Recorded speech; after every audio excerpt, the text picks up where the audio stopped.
আসসালামু আলাইকুম। আজকে আমরা বন্ধুরা মিলে ঠিক করেছি পুকুরে মাছ ধরবো। আমার বাড়ির পাশেই রয়েছে এক ছোট্ট সুন্দর প্রাকৃতিক পুকুর। আহামরি বলে নয় ঠিকই, কিন্তু তার চারপাশে সবুজে ভরানো পরিবেশ আর শান্ত বাতাস যেন মনকে আপন করে নেয়। ঠিক সেখানেই আজ আমরা কাটালাম এক অন্যরকম আনন্দঘন দিন, বসে ফেলে মাছ ধরা। এই পুকুরের মাছগুলোকে বাজারের ফিড দেওয়া হয় না, তাই ওরা বড় হয় প্রকৃতির নিজস্ব নিয়মে। আর মাছগুলোতেও থাকে এক অন্যরকম স্বাদ, যেন প্রকৃতি নিজেই তা মেখে দিয়েছে।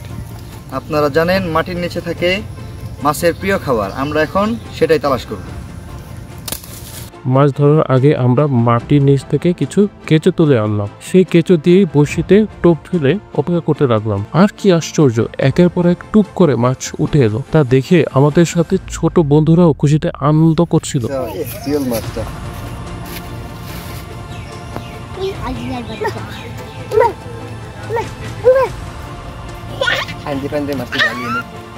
যেন তারা এক একজন ছোট চেজে মাস্টার। মাছ ধরার আনন্দ শেষ হতেই শুরু হলো রান্নার জন্য প্রস্তুতি। মাছগুলো ভালোভাবে পরিষ্কার করে রাখা হলো, আর মাটির চুলায় লাকড়ি দিয়ে শুরু হলো রান্না। আজ রান্নার গুরু দায়িত্ব ছিল আকিবের হাতে। আকিব বলল আজ কি হবে ইতিহাসের সেরা রান্না। আর কথা যে মিথ্যে ছিল না সেটা আমরা বুঝলাম খাওয়ার সময়। মাটির চুলার আগুনে রান্না করা তাজা মাছের এক অসাধারণ স্বাদ, যার জোরে নেই।